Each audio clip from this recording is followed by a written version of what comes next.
स्वात्मोपलब्धि स्वाप्राप्त स्वाश्रित स्वयं से सर्वज्ञता स्वयं हुवन जाता स्वतारु स्वयं से समदर्शिता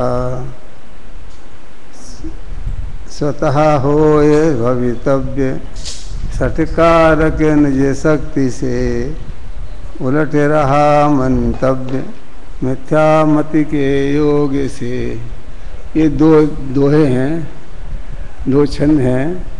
इन दोनों छंदों में ये बताया गया है वस्तु स्वातंत्र की सत्ता सिद्ध की है। जैन दर्शन के हिसाब से प्रत्येक वस्तु स्वतंत्र है। और वस्तु माने होता है छह द्रव्य। छह द्रव्य में वस्तुत्व गुण की अपेक्षा से उसे वस्तु कहा जाता है। छह द्रव्य में जो वस्तु नाम की जो गुण है उसकी वजह से उसे वस्तु कहा जाता है। द्रव्यत्व नाम के गुण से वही द्रव्य कहलाता है और प्रमेयत्व नाम के गुण से उसी को प्रमेय भी कहते हैं। ऐसे छह सामान्य गुणों की अपेक्षा ये वर्णन है। क्या कहते हैं? जो स्वात्मोपलब्धि प्राप्त स्वाश्रित आत्मा की उपलब्धि मान सम्यक दर्शन अपन को अपने आश्रय से प्राप्त होगा। सबसे पहले ये बात ये समझना है, सब लोग जितने भी हम लोग हैं सब ये चाहते हैं कि सबसे पहले हमें सम्यक दर्शन की प्राप्ति हो। तो सम्यक दर्शन की प्राप्ति कब होगी, किसे होगी, कैसे होगी, ये प्रक्रिया यहाँ बतला रहे हैं। वैसे क्या सबसे पहले लोग ये कहते हैं कि भगवान के दर्शन करने से जिन दर्शन का फल निज दर्शन है। लेकिन यहाँ ये बता रहे हैं कि तुम जीवन भर से भगवान जिनेंद्र के दर्शन कर रहे हो, आज तक तो सम्यक दर्शन हुआ नहीं है। तो इसका मतलब ये है कि सम्यक दर्शन कोई अलग चीज़ है। वो क्या है, कैसे प्राप्त होगी, उसकी प्रक्रिया यहाँ आपको समझाएंगे। तो क्या कहते, देखो, स्वात्मोपलब्धि, आत्मा की, स्व माने आत्मा, आत्मा की स्वात्म माने आत्मा, आत्मा की उपलब्धि कैसे होगी? स्वाश्रित, अपने ही आश्रय से होगी। जब हम सवेरे के जो प्रवचन हुआ था उसमें एक बात बताई गई थी कि पर और पर्याय से पृथक जो ज्ञानन स्वभावी आत्मा है वो मैं हूँ, ऐसा यथार्थ निर्णय होवे, ऐसा यथार्थ श्रद्धान होवे, उसका नाम सम्यक दर्शन है। और वो श्रद्धान के पहले मोक्ष मार्ग प्रकाशक में लिखा है कि श्रद्धान के पहले ज्ञान होता है। पहले सामान्य ज्ञान होता है, फिर श्रद्धान होता है। पहले सामान्य ज्ञान होता है और फिर श्रद्धान होता है। सब उससे सम्यक दर्शन हो जाता है। सम्यक दर्शन हो जाए तो वो कहलाती है मोक्ष मार्ग की प्रथम सीढ़ी। मोक्ष मार्ग की सब जीव मोक्ष जाना चाहते हैं, कोई भी संसार में रहना नहीं चाहता है, क्योंकि वो जानता है। छह ढाला में पहली ढाला अपन पढ़ लें तो उसमें चार गति का वर्णन है। जीव निगोद में क्यों जाता है, त्रिंज गति में क्यों आता है, एक इंद्री, दो इंद्री, तीन इंद्री, चार इंद्री, ऐसी पर्यायों में क्यों जाता है।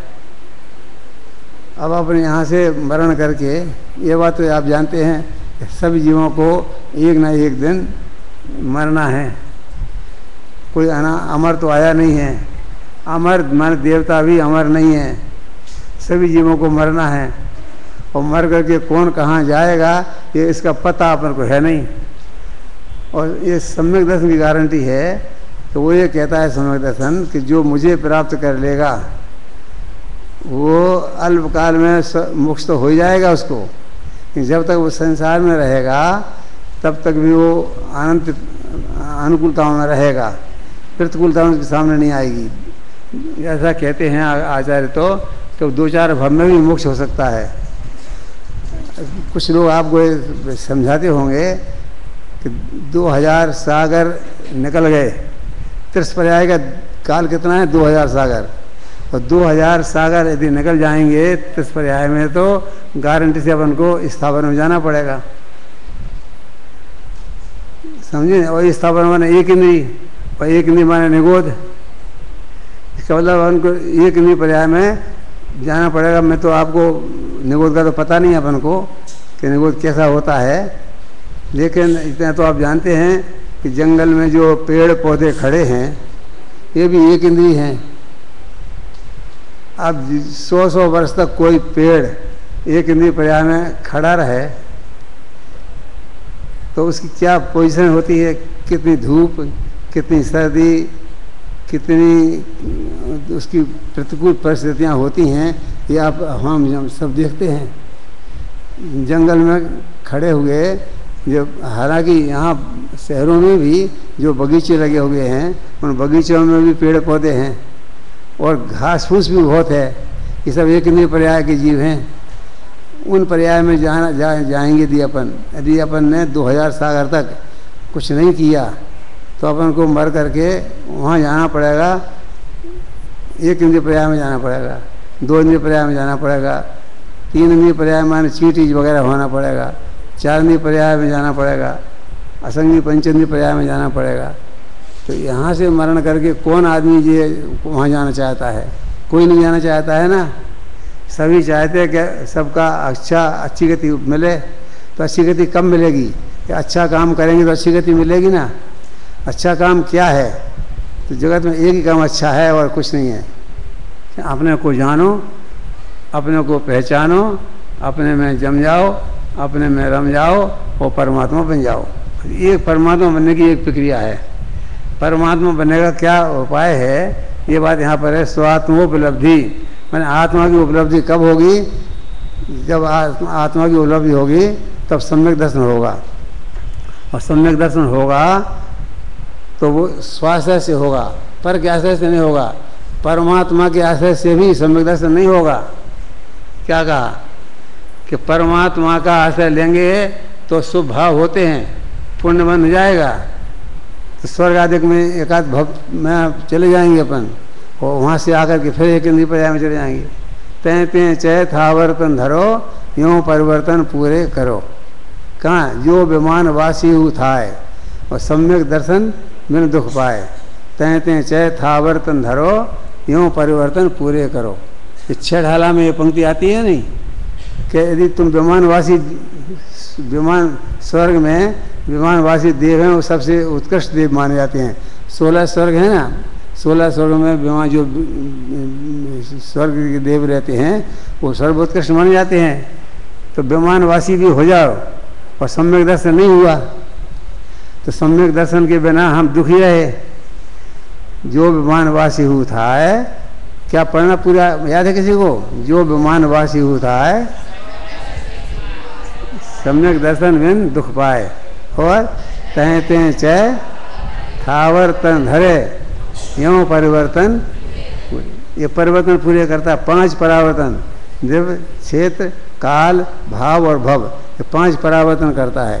एक एक परावर्तन करने में बहुत लंबा काल बीतता है।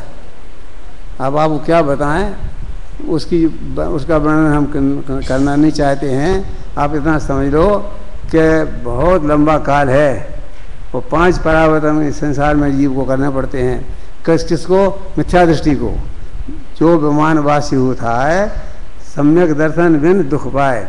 तय तय चय, वहाँ से मर करके थावर्तन धरे, एक इंद्रिय पर्याय में जाता है, और यूँ परिवर्तन पूरे करे। इस प्रकार संसार में चक्कर काटता रहता है वो।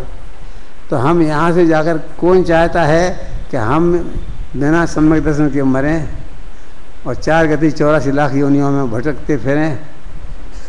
कौन कहाँ जाएगा किसी को पता है क्या? अभी कोई कह सकता है, बता सकता है कि वो मर करके कहाँ जाएगा?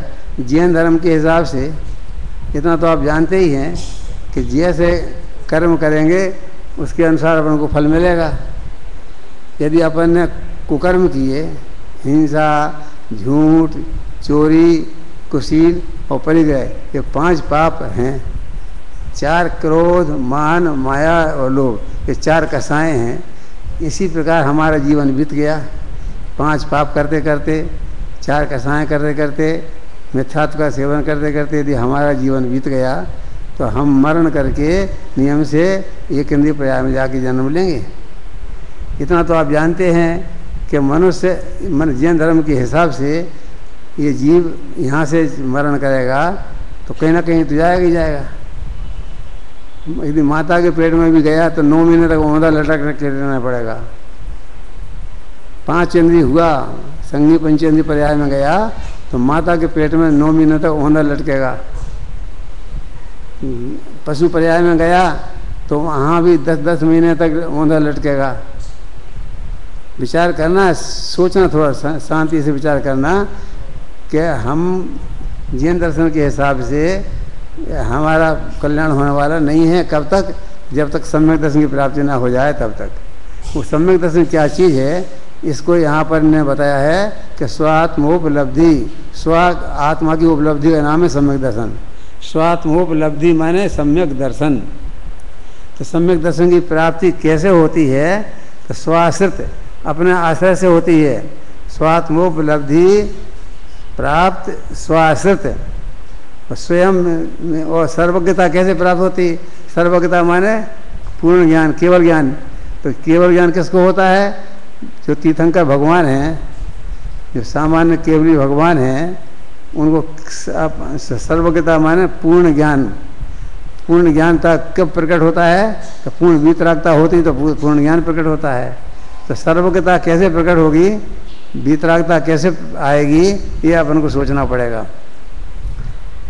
स्वयं भू बन जाता, और ये आत्मा स्वयं, ये प्रवचन सार की 16वीं गाथा है। कौन सी? प्रवचन सार की कौन सी गाथा? 16वीं गाथा है। और उसमें उन्होंने स्वयं होने की प्रक्रिया बताई है। स्वयं कैसे बनते हैं? तो स्वयं भू माने अपनी स्वयं भू माने बनना, होना। तो स्वयं भू अपने आप जो स्वयं बनते हैं वो किसी की कृपा से नहीं बनते हैं। भगवान की कृपा से वो कोई नहीं बनता है। भगवान तो भगवान वीतराग हैं, उनकी यहाँ पूजा करो। देखो मुनिराज तक यहाँ रखा है कि कोई तलवार चलाओ, चाहे पूजा करे, वे परमात्मा हैं, वे कुछ कहते नहीं हैं, बोलते नहीं हैं, वीतराग हैं, राग निर्देश नहीं है ना। तो उनकी पूजा करने से कुछ होने वाला नहीं है। वो कहते हैं कि तुम्हें भगवान के पास जाओगे ना, भगवान से कुछ प्रार्थना करोगे तो भगवान ये कहेंगे कि मेरे पास क्यों आता है, अपने पास जा। तू मेरे पास आएगा तो भगवान दास बनेगा, और अपने आत्मा के पास जाएगा तो भगवान बनेगा। तो ये भगवान बनना है कि भगवान दास? क्या बनना है बोलो? भगवान बनना है ना। भगवान दास तो किसी को नहीं बनना है। भगवान दास माने नौकर, दास माने नौकर होता है ना। तो भगवान का चाकर बनना है क्या? हमें स्वयं भगवान बनना है, भगवान का दास नहीं बनना है। तो दूसरों की सेवा करोगे तो उसका फल क्या आएगा? भगवान दास। हम उसके भगवान के दास बन के रह जाएंगे। पर हमें भगवान दास नहीं बनना है, हमें क्या बनना है? भगवान बनना है। अब आश्चर्य करोगे, एक हमारे घर में एक नौकर था पहले, उसका नाम था भगवान दास, और हम उसको भगवान भगवान कह के बुलाया करते थे।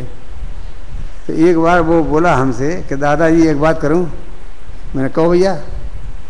बोले आप मेरा अधूरा नाम लेते हो, भगवान भगवान कहते हो, मेरा पूरा नाम भगवान दास है। तो हमने कहा ठीक है, अब आइंदा हम ध्यान रखेंगे, हम तुमको भगवान दास कह के बुलाएंगे। हम प्रवचन कर रहे थे यहाँ पर, तो प्रवचन में हम यहाँ करते हैं तो हमारे घर पे एक माइक स्पीकर लगा है, वो स्पीकर में आवाज़ आती है सुनने में। तो वहाँ पर वो सुन रहा था, वो हम यहाँ बोल रहे थे कि भगवान बनना है कि भगवान दास। तो सब लड़कों ने क्या कहा? क्या बनना है?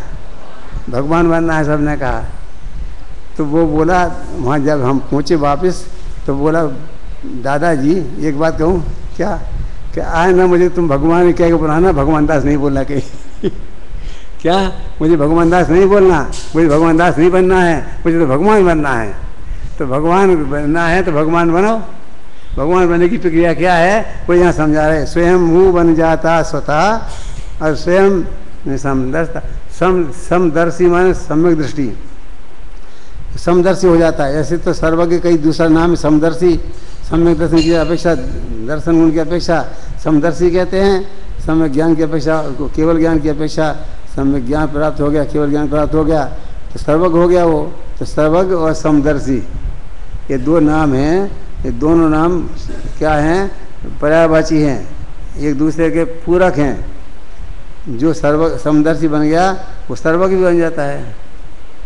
इसलिए स्वयंभू बन जाता स्वतः और स्वयं में सर्वस्व। तो मैं ये बताना चाहता हूँ इस दोहे के माध्यम से कि इनमें क्या बात कही कि यदि सर्वज्ञ बनना हो तो पर की आशा मत करो। पर की आशा करने से कुछ फायदा नहीं होगा। भगवान के पास जाओगे तो भगवान दास बनाएंगे वो। यदि तुम भगवान बनना है तो अपने पास अपने आत्मा का अनुभव करो तो उस भगवान बन जाओगे, और परमात्मा का ध्यान करोगे तो भगवान दास बन जाओगे। इसलिए परमात्मा को भी उनने गुण किया है। परमात्मा स्वयं कह रहे हैं कि मेरा ध्यान मत करो, अपना ध्यान करो। जब तुम भगवान के पास जाओगे तो भगवान ये कहेंगे, हम रोजाना दर्शन क्यों करते हैं? इसलिए करते हैं तुम्हें गुण चिंतत निज पर विवेक प्रगटे। हे भगवान, आपके गुणों का चिंतन करता हूँ तो मुझे अपने और पराई की पहचान हो जाती है कि मैं स्वयं भगवान हूँ। और मैं भगवान कैसे बन सकता हूँ? मैं स्वभाव से तो भगवान हूँ, और पर्याय में मुझे भगवान पना प्रकट करना है। कैसे करूँगा इसकी बात को यहाँ समझाएंगे। तो ये एक दोहा मैंने आपके सामने बताया। दूसरा दोहा है, सोरठा है ये, इसको पलट दो तो दोहा बन जाता है। जैसे सट कारक निज शक्ति से स्वतः होए भवितव्य, मिथ्या मत के योग से उलट पलट उलट रहा मंतव्य। ये दोहा हो गया। मैंने इसको उलट देते हैं, आखिरी पंक्ति को पहले ले लो, पहली पंक्ति को आखिरी में ले लो तो वो दोहा बन जाता है, और ऐसे सोठा बन जाता है। तो ये एक सोठा, इसमें क्या कहा? स्वतः होए भवितव्य। भवितव्य माने होनहार भी स्वतः होती है।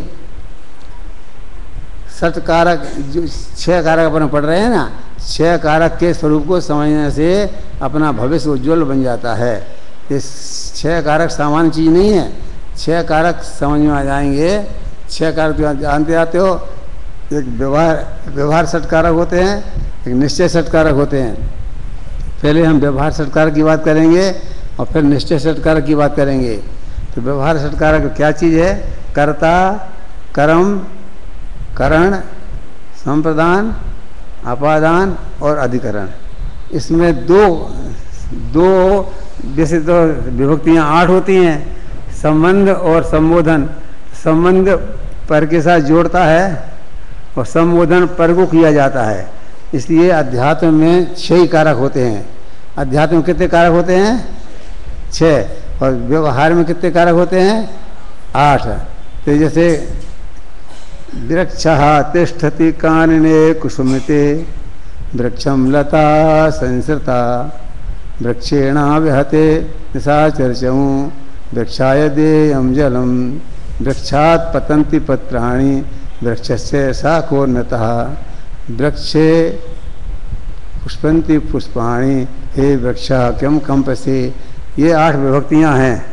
इनको मैं हिंदी में बोलता हूँ, अभी मैंने संस्कृत में पढ़ के बताइए आपको कि एक वृक्ष खड़ा है, ये कर्ता कारक है ना। वृक्ष खड़ा, वृक्षा तिष्ठति, कानने माने जंगल में, तो मैं पेपर, ये सप्तमी विभक्ति है। वृक्षा तिष्ठति कानने कुसुमते, इसमें फूल रहे हैं। वृक्षा तिष्ठति कानने कुसुमते, वृक्षम लता, और वृक्षों को लताएं घेरे हुए हैं। वृक्षेणा विहता, वृक्षों के जो उखाड़ के, और जो पहले ज़माने में जंगल में वो उसका पेड़ उखाड़ करके और क्या नाम वो शत्रुओं की सेना को, राक्षसों की सेना को भगाते थे। तो वृक्ष के द्वारा शत्रुओं की सेना को भगाते हैं। तो वृक्षाय देयम जलम, वृक्ष को पानी दिया जाए, दो, ये के लिए। वृक्षात पतन्ति पत्राणि, वृक्ष से पत्र गिरते हैं। वृक्ष की शाखाएं उन्नत हैं। हे वृक्ष में फल लगे हैं, हे वृक्ष तुम क्यों काँप रहे हो। ऐसे 8 विभक्तियों के लिए 8 तरह से अपन बोलते हैं। जो आप विद्यार्थी लोग हैं वो तो समझ ही गए होंगे, लेकिन जिनने थोड़ा एक 6 कारक पढ़े होंगे या 8 कारक पढ़े होंगे वे भी समझ गए होंगे क्योंकि स्कूल में पढ़ाए जाते हैं ये सब।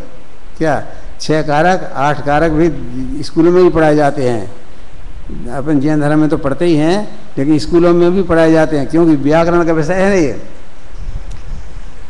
तो अध्यात्म में कितने कारक होते हैं? 6। और व्यवहार में कितने कारक होते हैं? 8। तो उसमें कौन कौन नहीं होते हैं?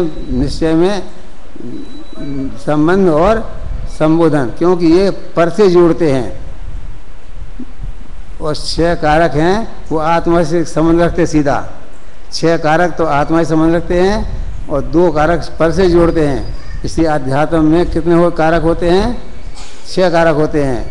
और व्यवहार में कितने कारक होते हैं? 8 कारक होते हैं। वृक्षः तिष्ठति, वृक्ष खड़ा है, ये कर्ता कारक है। वृक्षम लता संसता, वृक्ष को लताएं घेरे हुए हैं, ये कर्म कारक है। का देखो मैं आगे बताऊंगा आपको। कर्ता का चिन्ह क्या है? ने। कर्म का चिन्ह क्या है? को। करण का चिन्ह क्या है? से। संप्रदान का चिन्ह क्या है? के लिए। अपादान का चिन्ह क्या है? अलग होने के अर्थ में से। और संबंध का अर्थ क्या है? का के की, रा रे री, ये संबंधवाचक है। और संबोधन हे भो अरे।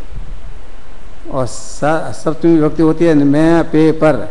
इतना तो अपन जानते हैं ना, व्याकरण की दृष्टि से पढ़े हैं स्कूलों में, तो जानते ही हैं कि ये व्याकरण की दृष्टि से 8 कारक होते हैं। ये कक्षा काय की है? 6 कारक की कक्षा है ना। तो अध्यात्म में 6 ही कारक होते हैं। कर्ता, कर्म, करण, संप्रदान, अपादान और अधिकरण। कितने कारक होते हैं? 6 कारक होते हैं। कौन कौन से याद रखो? कर्ता, कर्म, करण, संप्रदान, अपादान, अधिकरण, ये 6 कारक होते हैं। इन 6 कारकों की क्लास है ये। तो कम से कम 6 याद तो रहेंगे अपन को कि कारक कितने होते हैं? 60 कारक। इसका किताब का नाम क्या है? 60 कारक अनुशीलन। ये 6 कारक के बारे में हमने चर्चा प्रारंभ की है। तो हम 6 कारकों के बारे में समझेंगे और ये जानेंगे कि इसका धर्म से क्या संबंध है। देखो 6 कारक स्वतंत्र हैं, स्वावलंबी हैं, अपने में होते हैं, पर से कोई संबंध नहीं है इसका। एक किताब ऐसी है वो अपन वो पढ़ाएंगे कुमार के महीने में, उसका नाम है पर से कुछ संबंध नहीं, पर पदार्थ से कोई संबंध नहीं है। तो इस 60 कारक में भी पर से कोई संबंध नहीं होता, सब अपने आप होता है। जो होना होता है सब अपने आप होता है, पर द्रव्य से कोई लेना देना नहीं है। हम क्या भूल कर रहे हैं अनादि से? हम अज्ञानी क्यों हैं? इसलिए हैं कि हम हैं तो पर कुछ करता नहीं है, क्योंकि पर को करता मानते हैं। समय सार जो कुंद स्वामी ने 2000 वर्ष पहले लिखा है, उसमें उन्होंने प्रतिज्ञा की थी 7 तत्व लिखने की। तो 7 तत्व लिखने के साथ में जब जीव का प्रकरण लिखा उन्होंने, तो उन्हें तुरंत विकल्प आया कि सबसे पहले तो कर्ता कर्म की भूल होती है, तो ये कर्ता कर्म अधिकार भी आना चाहिए। और दूसरा उन्होंने और कुछ नहीं लिख करके कर्ता कर्म अधिकार लिखा। पहला अधिकार का नाम क्या है? जीवाधिकार। और दूसरे अधिकार का नाम क्या है? कर्ता कर्म अधिकार। तो समय सार जैसे ग्रंथ में कुंद आचार्य देव ने सब, देखो कुंद आचार्य जानते कौन है? कुंद आचार्य देव वे हैं कि जिनका मंगलम भगवान वीरो, मंगलम गौतमो गणी और मंगलम कुंदारियो, तीसरा स्थान है मंगलाचरण में। तीसरा स्थान है, पहला स्थान भगवान का है, तो दूसरा स्थान गणधर देव का है, और तीसरा स्थान किसका है? कुंद का है। कुंद तीसरे स्थान पे हैं। इतने महान आचार्य हुए हैं कुंद कि उनको हमारी पूरी जुनवाणी में तीसरा स्थान प्राप्त हुआ है। कौन सा स्थान? पहला कौन सा है? मंगलम भगवान वीर महावीर स्वामी को मंगलाचरण किया। फिर मंगलम गौतमो गणी, दूसरे स्थान में गौतम गणधर को याद किया। तीसरे स्थान पर किसको याद किया? मंगलम कुंदारियो, कुंद आचार्य को तीसरे स्थान पर याद किया है। और जैन धर्म वस्तु मंगलम, वो कुंद आचार्य देव उन्होंने 5 ग्रंथ, वैसे तो उन्होंने बहुत ग्रंथ बनाए, 5 ग्रंथ बहुत प्रसिद्ध हैं। उसमें समय कांजी स्वामी पूज्य गुरुदेव श्री जी ने समय सार सबसे पहले वो श्वेतांबर जैन थे, वो दिगंबर कैसे बने उसकी कहानी, उसका इतिहास वो कल शाम को दादा ने छोटे दादा ने सुनाया था। अभी उसकी आवश्यकता नहीं, जरूरत भी नहीं है अभी बताने की, लेकिन वो समय सार को पढ़ करके दिगंबर जैन बने। वो कुछ स्वयं अपने आप में श्वेतांबर जैन थे और समय सार को पढ़कर दिगंबर जैन, उनने समय सार पढ़ा, मोक्ष मार्ग प्रकाशक पढ़ा, इन ग्रंथों को पढ़ करके वो दिगंबर जैन बने। फिर तो उन्होंने सभी शास्त्र पढ़े, लेकिन मुख्य रूप से इन 2 ग्रंथों को पढ़ा, समय सार और मोक्ष मार्ग प्रकाशक। हिंदी में मोक्ष मार्ग प्रकाशक है, प्राकृतिक में समय सार है। अब तो समय सार भी हिंदी में भी हो गया, गुजराती में भी हो गया, अन्य भाषाओं में, एक भाषाओं में हो गया, संस्कृत में है, प्राकृतिक में, सब में हो गया। अब तो अपन सब पढ़ सकते हैं, लेकिन 2 ग्रंथ अवश्य पढ़ना संकल्प करो कि एक तो मोक्ष मार्ग प्रकाशक, और मोक्ष मार्ग प्रकाशक में भी कौन से अधिकार पहले पढ़ना और कौन से बाद में पढ़ना, उसका भी मैं जानकारी दे दूँ। पहला अध्याय, दूसरा अध्याय, तीसरा अध्याय, चौथा अध्याय, ये 4 अध्याय पढ़ना पहले, 5वां छोड़ देना, 6वां छोड़ देना। 5वां 6वें में क्या है, अन्नमत की चर्चा है। अपन को पहले जैन मत समझना है, अन्नमत की बात में देखेंगे अपन। तो 5वां 6वां 2 अधिकार हैं जिनमें अन्नमत की चर्चा है, जिसको अपन को अभी आवश्यकता नहीं पढ़ने की।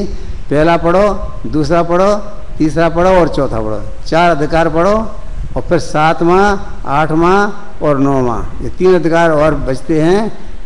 तो ये ग्रंथ पूरा नहीं हुआ। 9वां अधिकार में वो तो बहुत बड़ा बनने वाला था, बीच में उनका स्वर्गवास हो गया, वो लिख नहीं पाए, रह गए, अधूरे ग्रंथ रह गया। जितना है वो पर्याप्त है, पूर्ण है। तो कौन कौन से अध्याय पढ़ोगे आप मोक्ष मार्ग प्रकाशक के? पहला, दूसरा, तीसरा, चौथा, फिर 7वां, 8वां और 9वां। इन अधिकारों को आप जरूर पढ़ना। ये अध्याय हैं, इनमें बहुत सुंदर वर्णन है, बहुत सरल हिंदी में वर्णन है। आप इनको पढ़ करके सच्ची बात को समझ सकते हैं। अब 5वां और 6वां अध्याय को मैंने क्यों गुण किया? क्योंकि अन्नमत की समीक्षा है, अपन को अभी आवश्यकता नहीं है। पहले अपन जैनी बनने, जैनी है ना, तो पहले सच्चे जैनी बन जाएं, फिर अपन और सोचेंगे। तो 5वां और 6वां अध्याय अजैनों के लिए लिखा गया है। अजैनों की उसमें आलोचना बहुत है, और उसी कारण से उनकी वो मृत्यु का कारण बन गए। वो अजैनों को बर्दाश्त नहीं हुआ और किसी ने प्लानिंग करके उनको मरवा डाला। 5वां और 6वां अध्याय तो खतरनाक है, लेकिन वो लिख गए। वो बाद में अपन आज ये कहेंगे कि उनसे ये भूल हो गई कि वो यदि 5वां 6वां अध्याय नहीं लिखते तो शायद उनको समय में नहीं मरना पड़ता और जिनवाणी की अधिक से अधिक सेवा कर पाते। लेकिन जो होना होता है वैसे परिणाम हो जाते हैं। तो ऐसी बनाव बनना था, ऐसा बनाव बन गया। 5वां 6वां अध्याय लिखा, अजैनों उनको बर्दाश्त नहीं हुआ, उन्होंने उसकी प्लानिंग करके उनको राजा से मरवा डाला। उस समय में ऐसी व्यवस्था थी कि जो राजा करे सो हो जाता था। खैर जो कुछ हुआ, लेकिन मोक्ष मार्ग प्रकाशक का जरूर पढ़ना। और पहला क्या पढ़ना? समय सार जो है, समय सार ग्रंथ में समय माने आत्मा होता है और सार माने आत्मा का सार जिसमें बताया गया हो, तो उसमें कर्ता कर्म अधिकार है, वो बहुत महत्वपूर्ण अधिकार है। और वो दूसरा अधिकार में लिया उन्होंने। कौन कौन सा? पहला अधिकार क्या है? जीवाजीव अधिकार का। और दूसरा अधिकार क्या है? कर्ता कर्म अधिकार का। फिर आगे उन्होंने सब वर्णन किया है, बंध तत्व का, संवर तत्व का, निधेय तत्व का, मोक्ष तत्व का, इन सब का वर्णन है। लेकिन कर्ता कर्म अधिकार बहुत इम्पोर्टेंट है, बहुत महत्वपूर्ण है, वो पढ़ने लायक है, उसको पढ़ना। आज पहला दिन है, इसलिए मैं थोड़ी सी चर्चा मैंने साइड की कर दी है। अब मैं तो करना चाहता था जो अपना विषय पे आना चाहता हूँ उसको सुनो आप ध्यान से। देखो पहला प्रश्न क्या है, कारक किसे कहते हैं? 6 कारक है ना, एक क्लास काय की है, कारक की है, 6 कारक है। तो कारक किसे कहते हैं? पहला प्रश्न क्या है, कारक किसे कहते हैं? इसमें लिखा है, देखो ये पुस्तक मैंने करेक्शन करके बनाई है, इसका एक नया एडिशन है, इसमें मैंने एक प्रश्न उत्तर के रूप में लिखी है। क्या कारक किसे कहते हैं? तो जो क्रिया का जनक हो, ये याद करना आपको परिभाषा है, जो क्रिया का जनक हो, जिनका क्रिया से सीधा संबंध हो, जो क्रिया के प्रति प्रयोजक हो, प्रत्येक कार्य के संपन्न होने में 6 कारक होते हैं। कोई भी कार्य हो तो उसमें 6 कारक होते हैं। कारक माने जो कार्य करे उसका नाम कारक है ना। तो 6 कारक होते, कर्ता, कर्म, करण, संप्रदान, अपादान और अधिकरण। कितने हुए? 6 कारक हुए ना। तो कारक किसे कहते हैं? तो इन्हें परिभाषा लिखी है कि जो क्रिया का जनक हो, माने कर्ता करने वाला है, तो कर्ता का संबंध क्रिया से होगा कि नहीं होगा? अपन जैसे मैं पानी लाता हूँ, तो लाता हूँ ये क्रिया हो गई, और मैं करता, पानी कर्म है। मैं पानी लाता हूँ तो मैं करता और पानी कर्म और लाता हूँ क्रिया। कहीं 6 के कारक हो सकते हैं, कि 3 कारक होते हैं, किसी वाक्य में अलग अलग कारक होते हैं। तो जैसा प्रकरण आएगा हम बताएंगे आपको। तो कारक किसे कहते हैं? कि जो क्रिया का जनक हो, क्रिया को उत्पन्न करे, जनक माने उत्पन्न करे, जो क्रिया का जनक हो। पहला एक, जिनका क्रिया से सीधा संबंध हो। क्रिया का जनक का अर्थ कर रहे हैं, क्रिया का जनक माने क्या? कि जिसका क्रिया से सीधा संबंध हो। मैं पानी लाता हूँ तो मैं करता, और पानी कर्म, पानी को लाता ना, और लाता हूँ क्रिया, क्रिया से सीधा संबंध हो गया। जो क्रिया के प्रति प्रयोजक हो, माने जो जिसका संबंध क्रिया से हो, प्रयोजक माने होता है जिससे उसका संबंध है, बताया है, वो उसका कार्यकारी हो, कार्य करने वाला हो, उसका नाम प्रयोजक है। तो जो प्रयोजन को बताया उसका नाम प्रयोजक है। तो कर्ता ने कई किया, वैसे मैं पानी लाता हूँ तो मैं करता, पानी कर्म और लाता हूँ क्रिया। तो इस पर क्या कहते हैं? प्रत्येक कार्य के संबंध होने में 6 कारक होते हैं। प्रत्येक कार्य, कोई भी कार्य होता है उसमें ये 6 कारक अवश्य होते हैं, है। कोई कार्य होता है, अब 6 कारक में आगे आ जाएगा। देखो, जैसे मैं थैले में सब्जी लेने के लिए घर से बाजार जाता हूँ। अब इसमें 6 कारक कैसे घटाएं? देखो कि मैं करता हो गया, थैले में, थैला कर्म, वो अधिकरण कारक हो गया, थैले में लाएगा ना, तो जिसमें लाएगा वो मैं पे पर, मैं 3 चिन्ह उसके, मैं पे और पर। कोई टेबल पर सामान रखा है तो पर आ गया, टेबल पर है, उसके ऊपर ऐसा रखा है। तो इस मैं थैले में सब्जी लेने के लिए का, तो थैला ले जा रहा है ना, तो सब्जी लेने के लिए थैला ले जा रहा है, तो थैले को ले जा रहा है सब्जी लेने के लिए, तो ये के लिए आ गया। मैं थैले में सब्जी के लेने के लिए घर से अलग हो रहा है ना, तो घर से बाजार जा रहा है, तो बाजार जा रहा है, क्रिया हो गई। तो इसमें अधिक से अधिक का कारक हो गए। मैं थैले में सब्जी लेने के लिए घर से बाजार जाता हूँ। इसमें कितने कारक हो गए? कौन कौन से कारक हो गए, कौन से छूट गए बताओ, निकाल के देखो। मैं क्या है? कर्ता। थैले में क्या है? अधिकरण। सब्जी के लिए क्या है? चतुर्थी विभक्ति, संप्रदान। और घर से ये हो गया, घर से जाते हैं अलग होता है ना, तो घर से हो गया अपादान। और कहाँ? बाजार को जाता है, तो बाजार कर्म हो गया, और जाता हूँ क्रिया हो गया। तो मैं घर सब्जी लेने के थैले में सब्जी लेने के लिए बाजार जाता हूँ। अधिक से अधिक कोई ज़रूर नहीं है कि वो सभी कारक हो जाएं। कहीं 2 कारक होंगे, कभी 3 होंगे, कभी 4 होंगे, कभी 5 होंगे, कभी 6 होंगे, 6 हो सकते हैं। तो कारक तो आप समझ गए। कारक किसे कहते हैं? क्रिया से जिनका सीधा संबंध हो। पहला प्रश्न क्या था? कारक किसे कहते हैं? तो जो क्रिया का जनक हो, जिनका क्रिया से सीधा संबंध हो, जो क्रिया के प्रति प्रेरक हो। ये 3 परिभाषाएं दी उन्होंने। प्रत्येक कार्य के संबंध होने में ये सेट कारक होते हैं। अब जो आपको समझ में नहीं आए तो आप पूछ लेना।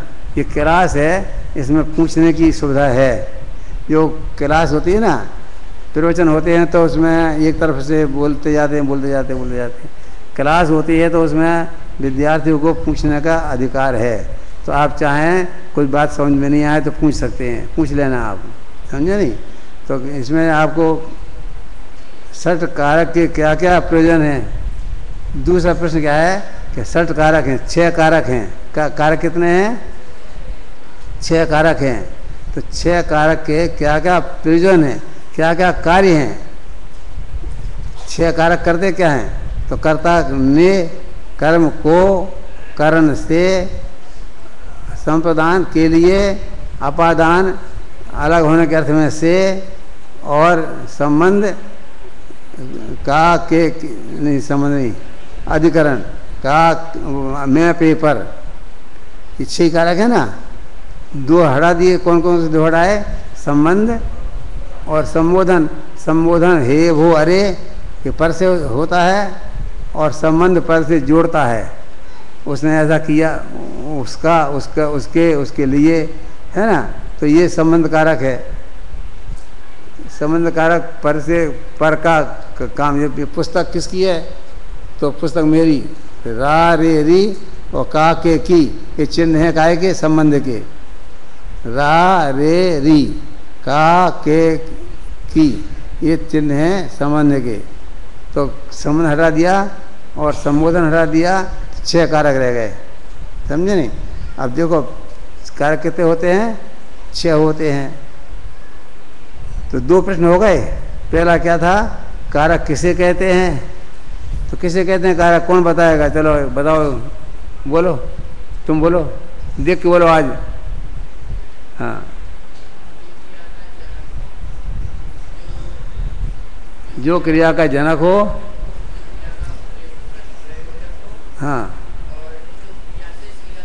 सीधा संबंध रखता हो। 3 बातें हैं।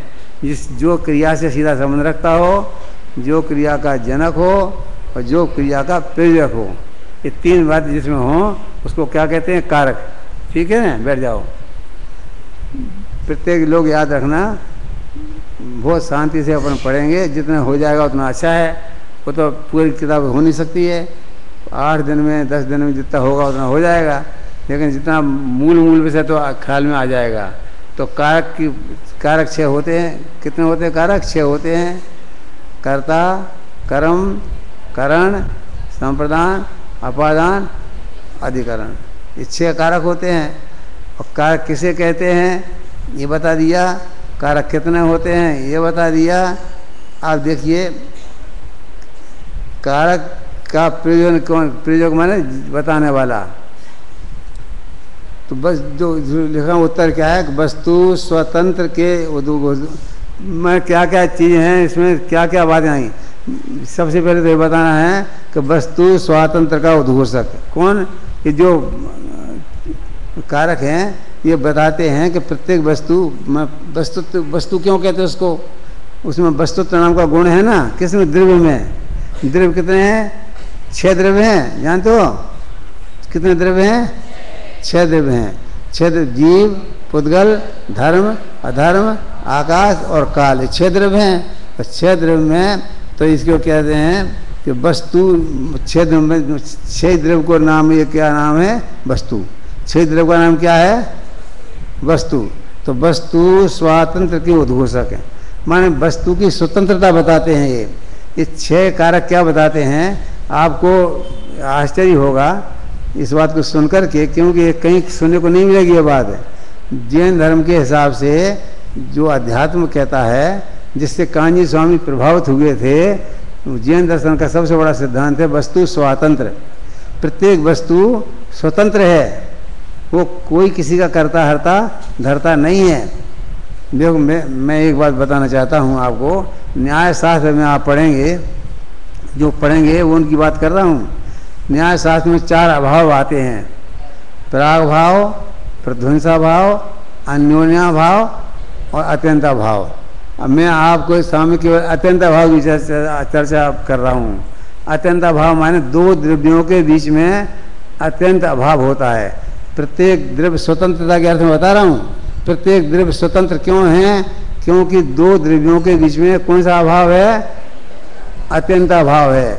अत्यंता भाव माने एक द्रव्य दूसरे द्रव्य का कुछ भी नहीं कर सकता। मेरा आत्मा है और मेरा शरीर है, मैं इस शरीर का कुछ नहीं कर सकता हूँ, क्योंकि मैं आत्मा तो चेतन है और शरीर तो अचेतन है, तो आत्मा शरीर का कुछ नहीं कर सकता है। ये बात यदि आपकी समझ में आ जाएगी तो क्या फायदा होगा कि अभक्ष भक्षण का त्याग हो जाए। सबसे पहले बात तो कि जब दूसरा पदार्थ कुछ करता ही नहीं है तो दवाई खाने से कुछ होना नहीं है, तो मैं अभक्ष दवाई क्यों खाऊं? तो अभक्ष का त्याग हो जाएगा। अभक्ष का त्याग क्यों कर सकते मुनिराज? इसलिए कर सकते हैं कि अभक्ष पदार्थ खाने से कुछ फायदा तो होना नहीं है।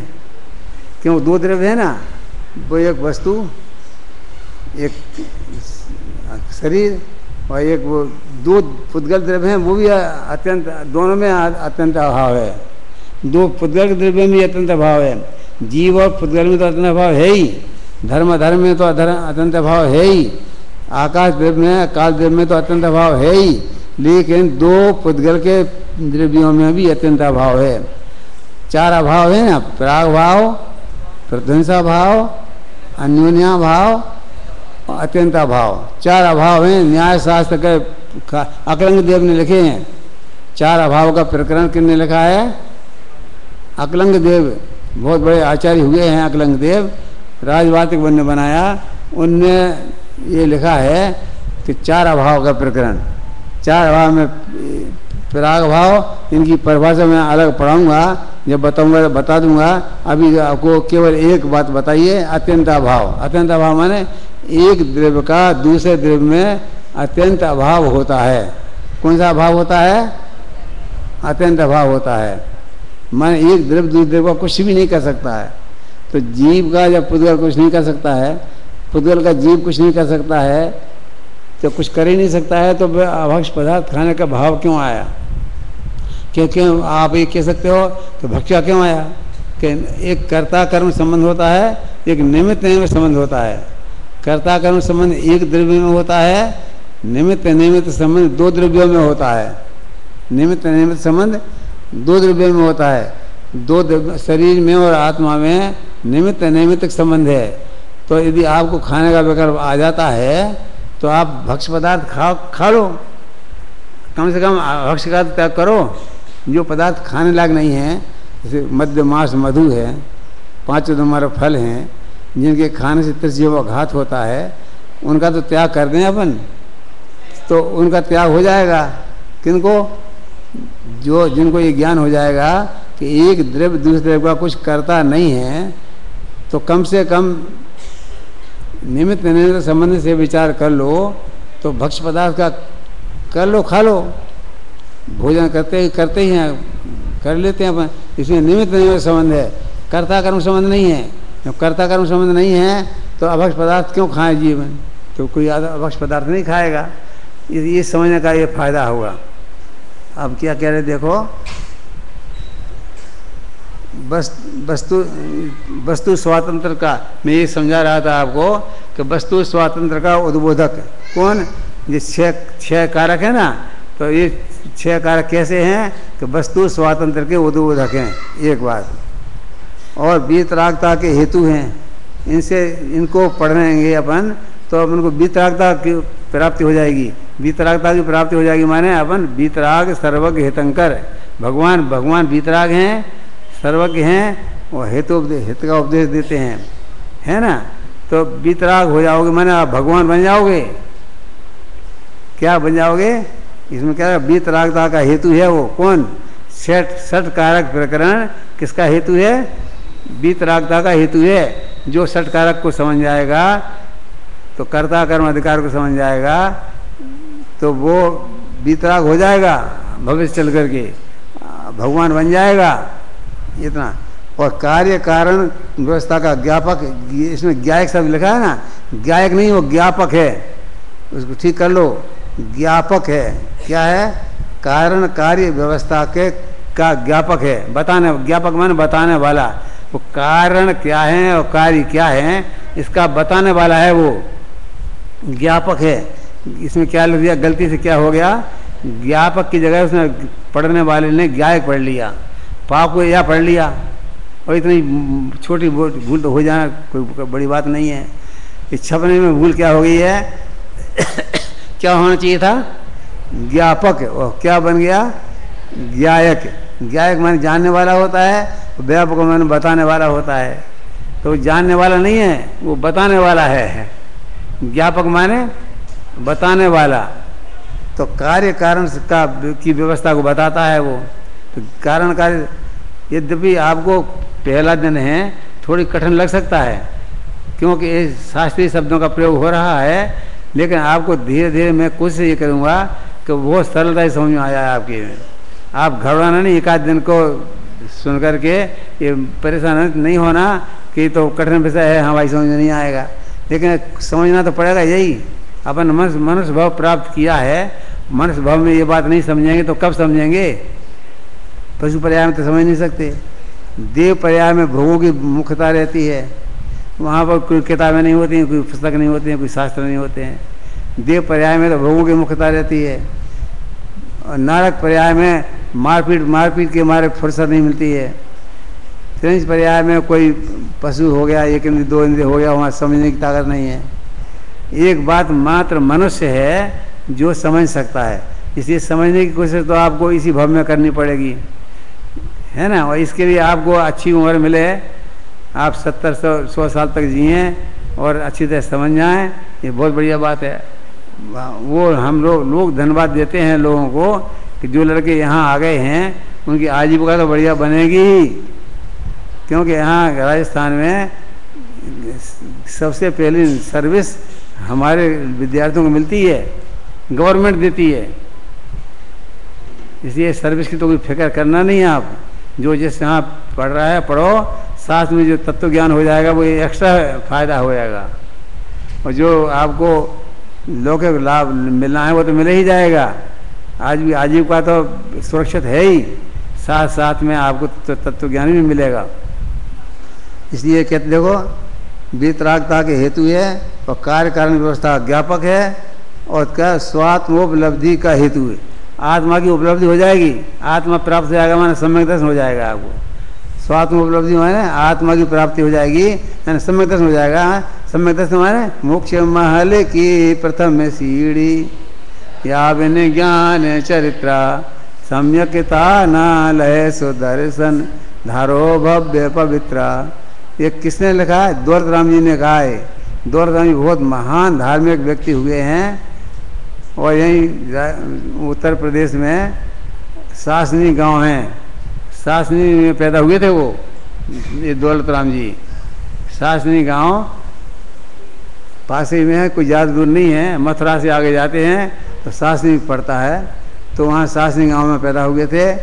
अलीगढ़ में तो उनका स्टेचू लगा है बहुत बढ़िया। तो ये कि वीतरागता, छेड़हला में ये बात पंक्ति आई है कि वीतरागता के हेतु हैं, कार्य कारण के ज्ञापक हैं, और स्वात्म उपलब्धि के हेतु आत्मा की उपलब्धि प्राप्त हो जाएगी, आत्मा की प्राप्ति हो जाएगी, मैंने आपको सम्यक दर्शन हो जाएगा। सम्यक दर्शन हो जाएगा मैंने मोक्ष मार्ग का प्रथम रास्ता प्रारंभ हो जाएगा। प्रथम रास्ता प्राप्त हो गया तो मोक्ष मार्ग ही हो गया, और अल्पकाल में आपको मोक्ष हो जाएगा। आपको चिंता नहीं करना कि अरे अनंत काल तक संसार में रहना पड़ेगा, नहीं रहना पड़ेगा। जिनको एक बार सम्यक दर्शन हो जाएगा, सम्यक दर्शन की ये शर्त है कि तूने हमको प्राप्त किया है तो हम तुझे मोक्ष को पहुंचा के रहेंगे। क्या सम्यक दर्शन क्या कहता है कि तूने हमें प्राप्त किया है तो हम तुझे मोक्ष छोड़ पहुंचा के रहेंगे। तो जो समय से प्राप्त कर लेगा उसको गारंटी से नियम से अल्पकाल में मोक्ष हो जाएगा। मोक्ष हो जाएगा माने अनंत सुख, अनंत आनंद हो जाएगा। कुछ मोक्ष माने कोई स्थान विशेष का नाम नहीं है। अनंत दुखों से छूटने का नाम मोक्ष है। तो अनंत दुखों से छूटने का अवसर मिलेगा अपन को।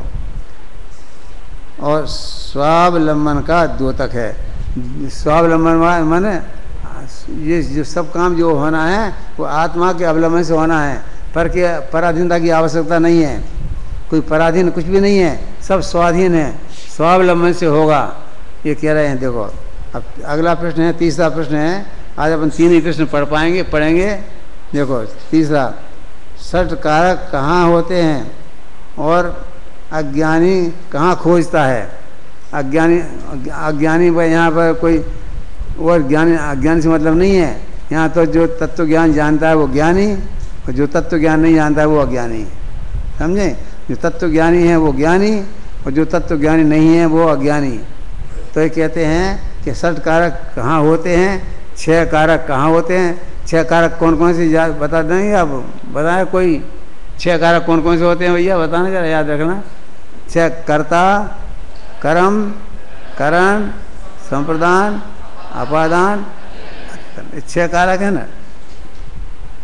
तो षट कारक कहाँ होते हैं और अज्ञानी कहाँ खोजता है? कि 6 कारक स्वयं में होते हैं और पर में खोजता है। जहाँ चीज गिरी है वहाँ तो ढूंढे नहीं, और जहाँ नहीं गिरी वहाँ ढूंढे। एक बूढ़ी अम्मा थी, सुई ढूंढ रही थी। तो किसी ने कहा कि अम्मा तुम क्या ढूंढ रही हो? कि सुई ढूंढ रहे हैं। कि तुम्हें दिखता तो है नहीं, उजेले में देखो, उजेले में। तो जो सड़क के किनारे गई और वहाँ उजेला था, वहाँ ढूंढने लगी। तो वो आदमी फिर उधर से निकला। तो वो बोला कि अम्मा क्या देख रही है? कि सुई ढूंढ रही हूँ। कि कहाँ गिरी? यहाँ गिरी क्या? कि जहाँ सुई गिरी है वहाँ तो देखती नहीं है, और जहाँ सुई नहीं गिरी उजेले में, हमने कहा तो उजेले में ढूंढने लगी। उजेले में उजेला, वहाँ जहाँ सुई गिरी वहाँ उजेला ला तो सुई मिलेगी। कि जहाँ उजेला है वहाँ देखने लगी। तो जहाँ सुख नहीं है वहाँ सुख ढूंढोगे तो वहाँ मिलेगा क्या? कि जहाँ सुख है वहाँ से मिलेगा क्या? सुख कहाँ मिलेगा? कि सुख तो आत्मा में है और ढूंढता है विषयों में है। क्या कह रहे हैं यहाँ पर? कि षट कारक कहाँ होते हैं और अज्ञानी कहाँ ढूंढता है। कि 6 कारक कहाँ होते हैं? अपने में होते हैं, और ढूंढता कहाँ? पर में ढूंढता है। 6 कारक कहाँ होते हैं और अज्ञानी कहाँ खोजता है? प्रश्न है, क्या है प्रश्न है? कि 6 कारक कहाँ होते हैं और अज्ञानी कहाँ खोजता है। 6 कारक, उत्तर देखो कि निज कार्य के षट कारक निज शक्ति से निज में ही विद्यमान हैं।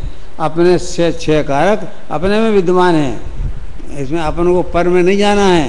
पर में जहाँ है ही नहीं वहाँ कहाँ मिलेंगे? पर में 6 कारक नहीं है। अपने षट कारक कहाँ है? अपने में है। मैं ही करता हूँ, मैं ही कर्म हूँ, मैं ही करण हूँ, मैं ही अपादान हूँ, मैं अधिकरण हूँ।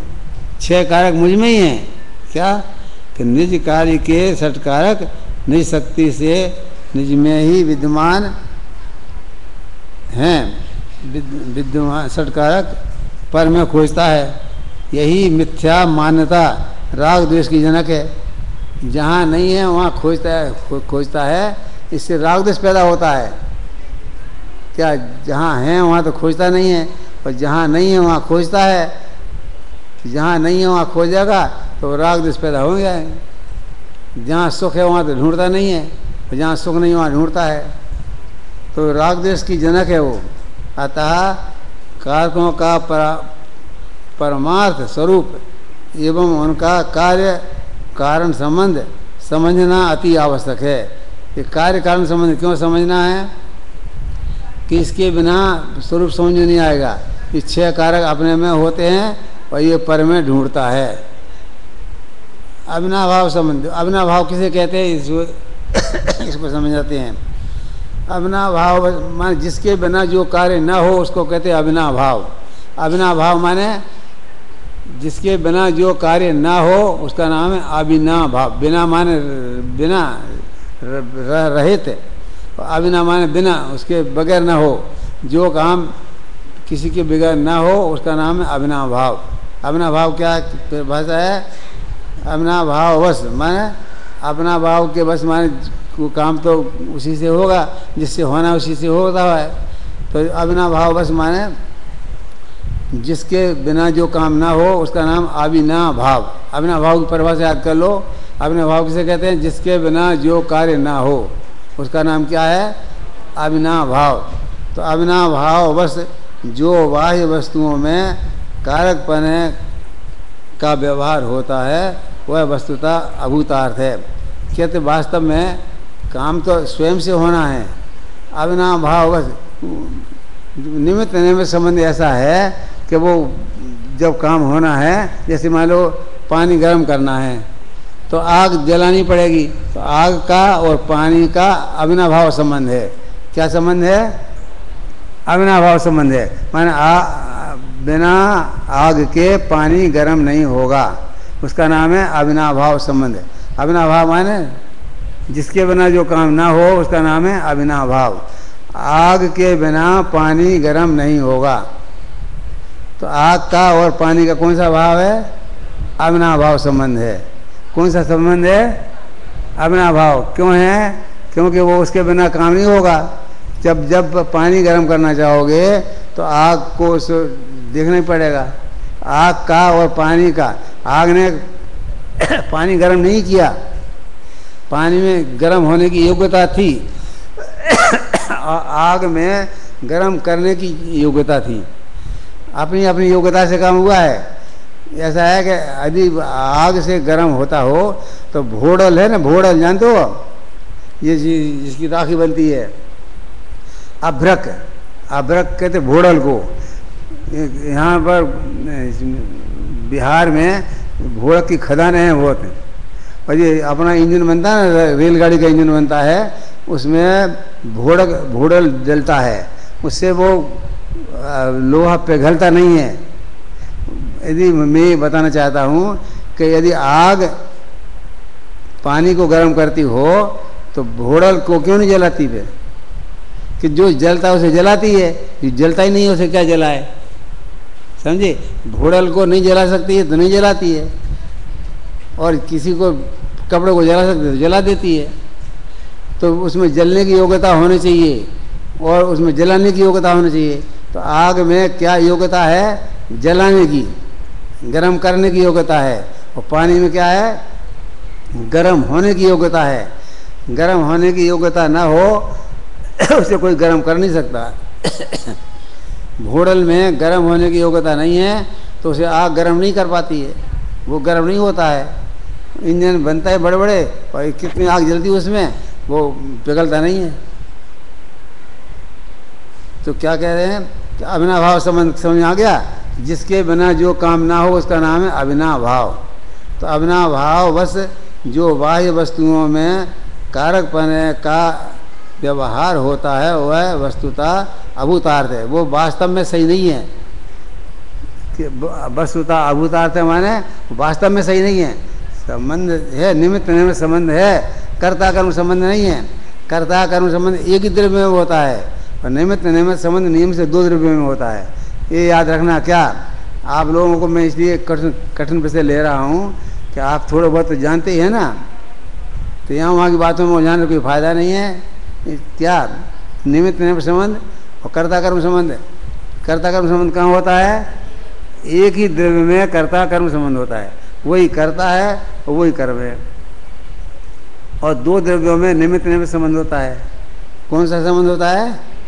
निमित्त नैमित्तिक। एक पदार्थ निमित्त होता है और दूसरा उसका नैमित्तिक होता है। तो निमित्त निमित्त संबंध दो द्रव्यों में होता है, दो पदार्थों में होता है। और कर्ता कर्म संबंध एक ही द्रव्य में एक ही पदार्थ में होता है। इतना याद रखना है। अभी 5 मिनट बाकी रह गए हैं, तो मैं चाहता हूँ कि एक लड़का यहाँ आएगा और सब से पूछेगा, और सब जो उसने अभी तक पढ़ा है ना, 3 प्रश्न पढ़े अपन ने, 30 प्रश्नों के बारे में जो अच्छे से अच्छा जानता है तो एक लड़का यहाँ आएगा और सबसे पूछेगा और कौन वो बताएंगे। वो 5 मिनट में काम होगा, उसके बाद अपना आज का काम खत्म करेंगे। चलो, कौन आ रहा है? जो सबसे बढ़िया बोलो, आ जाओ, आओ। अच्छा है, बोलो बोलो, तुम ले आओ पुस्तक, ले आओ अपनी। हाँ, ये पूछेगा, आपको बताना है क्या अपन ने पढ़ा है, कैसे पढ़ा है, क्या समझे उसे अपन। हाँ,